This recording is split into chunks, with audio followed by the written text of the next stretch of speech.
आज हम लोग का जो टॉपिक है वो है डाइजेस्टिव सिस्टम, है ना, पाचन तंत्र। जैसा कि हम लोगों ने बात किया अभी कि पाचन तंत्र एक प्रकार का प्रणाली है जिसके माध्यम से जो भी हम भोजन खाते हैं उसका छोटे छोटे भाग में तोड़ा जाता है, उसका पाचन होता है, जिसके माध्यम से कुछ हमारे शरीर में विटामिन, न्यूट्रिशन, खनिज जो भी चीज़ें हैं उसका एब्जॉर्प्शन होता है, और जो भी चीज़ें अवशेष या फिर अवशिष्ट जिसको मल बोलते हैं उसको हमारे शरीर से बाहर निकाला जाता है। बात तो क्लियर कट है कि भैया डाइजेस्टिव सिस्टम का काम है कि जो भी हम खाना खाते हैं उसका ब्रेक डाउन होता है। ब्रेक डाउन मतलब तोड़ना। हम मुंह में भी खाना लिए, तोड़ना स्टार्ट किए, नीचे भी गया, वहाँ भी टूटा हाइड्रोक्लोरिक एसिड के मदद से। टूटने के बाद यानी कि पाचन होने के बाद जो उसमें से न्यूट्रिशन मिला, खनिज मिला, विटामिन मिला, वो सब हमारे आंतों से अवशोषित होकर हमारे ब्लड में चले गए, जिसको हमारे ब्लड की ज़रूरत थी। और जो अवशेष बचा, जो अवशिष्ट बचा, उसको हमारा शरीर ने बाहर निकाल दिया। इसी को बोलते हैं डाइजेस्टिव सिस्टम। अब हम लोग पढ़ेंगे कि हमारा डाइजेस्टिव सिस्टम में कौन कौन से पार्ट हैं, कौन कौन से भाग हैं और वहाँ पे क्या क्या होता है। सबसे पहला जो डाइजेस्टिव सिस्टम का भाग है वो है हमारा माउथ, मुख गुहा। इसको हम लोग ओरल कैविटी भी बोलते हैं। यहाँ से भोजन का पाचन शुरू होता है। हम कोई चीज़ भी खाते हैं, रोटी चावल, उसको चबाना शुरू करते हैं, यानी कि उसको तोड़ना शुरू करते हैं। तोड़ने के साथ साथ उसमें हम लोग लार को मिलाना शुरू करते हैं। साथ ही साथ उसमें एमाइलेज नामक एक प्रकार का एंजाइम मिलता है जो कार्बोहाइड्रेट का यानी कि स्टार्च का पाचन शुरू करता है। यानी कि हम कह सकते हैं कि हमारे भोजन का पाचन मुंह से शुरू हो जाता है। माउथ के बाद आता है हमारा ग्रास नली, जिसको हम लोग बोलते हैं ईसोफेगस। ईसोफेगस लगभग 25 से 30 सेंटीमीटर का होता है, जो हमारे चबाए हुए भोजन को मुख से पेट तक पहुंचाता है। इस ईसोफेगस में हमारे भोजन का पाचन नहीं होता, केवल भोजन का परिवहन होता है, मतलब भोजन एक जगह से दूसरी जगह जाता है। इसके बाद आते हैं भोजन हमारा आता है पेट में, जिसको हम लोग स्टमक या अमाशय बोलते हैं। हमारा अमाशय भी लगभग 20 से 25 सेंटीमीटर का होता है, और इस अमाशय में हाइड्रोक्लोरिक एसिड होता है और पेप्सिन एंजाइम होते हैं। पेप्सिन, इस एंजाइम के कारण वहाँ से प्रोटीन का पाचन शुरू हो जाता है ना। हमारे अमाशय में प्रोटीन का पाचन शुरू हो जाता है। यहाँ पे जो हमारा चबाया हुआ भोजन था हाइड्रोक्लोरिक एसिड के प्रेजेंस में और ज़्यादा टूटता है और सिंपल फॉर्म में होता है। इसके बाद शुरू होता है हमारी छोटी आंत। हमारी छोटी आंत को 3 भाग में डिवाइड किया गया है। जैसे ही स्टमक खत्म होता है तो वहाँ पे आता है ड्यूडेनम। ड्यूडेनम जो कि 20 से 25 सेंटीमीटर का है और हमारी छोटी आंत का सबसे छोटा सेगमेंट है। क्या है? छोटा सेगमेंट है। ड्यूडेनम में क्या होता है कि लीवर द्वारा जो तैयार किया गया बाइल वो वहाँ पे आता है। साथ ही साथ हमारे पेनक्रियाज के द्वारा यानी अग्न्याशय के द्वारा कुछ पेनक्रिएटिक जूस आते हैं हमारे ड्यूडेनम में, जहाँ से कि हमारे भोजन का कंप्लीट रूप से पाचन शुरू हो जाता है। जो भी खाएं, चाहे वो कार्बोहाइड्रेट हो, प्रोटीन हो, फैट हो, उन सब का पाचन शुरू हो जाता है। इसके बाद आता है जेजुनम। जेजुनम लगभग 2.5 मीटर का होता है। ये हमारे स्मॉल इंटेस्टाइन का पार्ट होता है।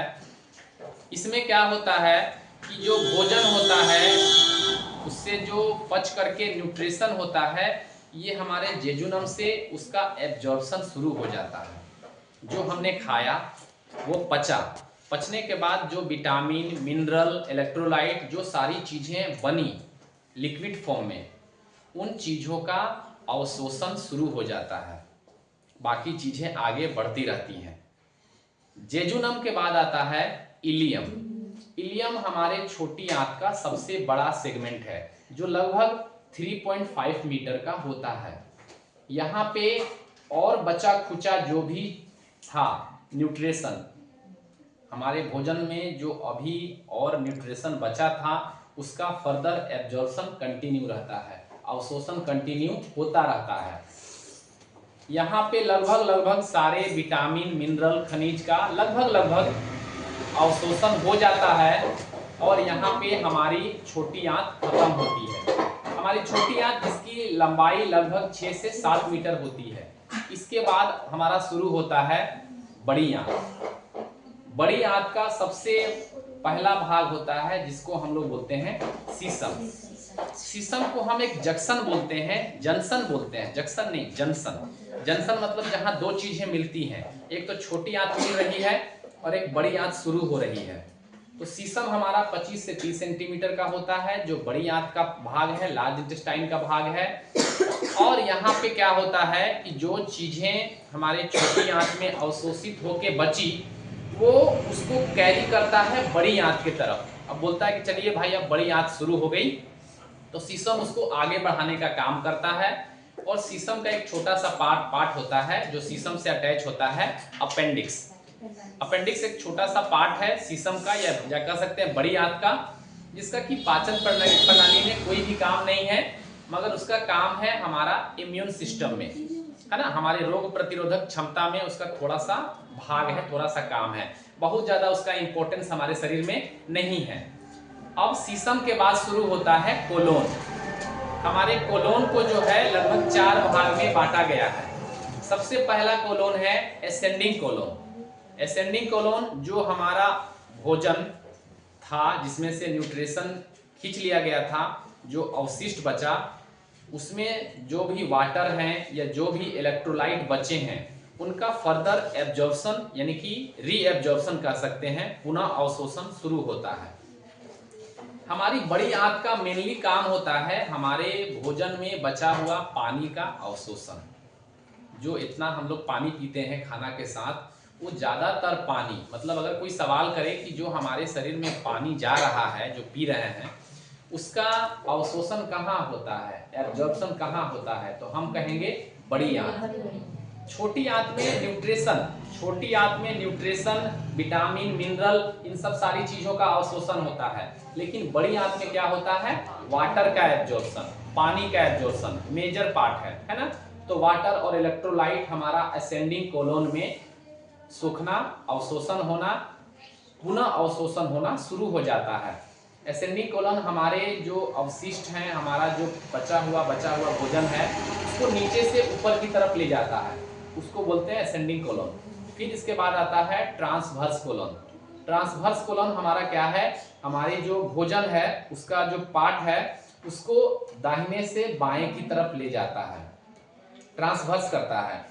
एक एसेंडिंग कोलन जो नीचे से ऊपर आया, फिर ट्रांसवर्स कोलन उसी भोजन को दाहिने से बाएं की तरफ ले आया। इसके बाद आता है डिसेंडिंग कोलन, वो जो बचा हुआ भोजन था जिसमें कि फर्दर हमारे वाटर का अवशोषण कंटिन्यू हो रहा है, इलेक्ट्रोलाइट का अवशोषण हो रहा है। अब वो धीरे धीरे उसमें पानी की मात्रा कम हो रही है, अब वो धीरे धीरे मल बन रहा है और वो अब उसको ऊपर से नीचे की ओर ले आता है, जिसको बोलते हैं डिसेंडिंग कोलन, जो लगभग 30 से 35 सेंटीमीटर का होता है। इसके बाद आता है सिग्मोइड कोलन।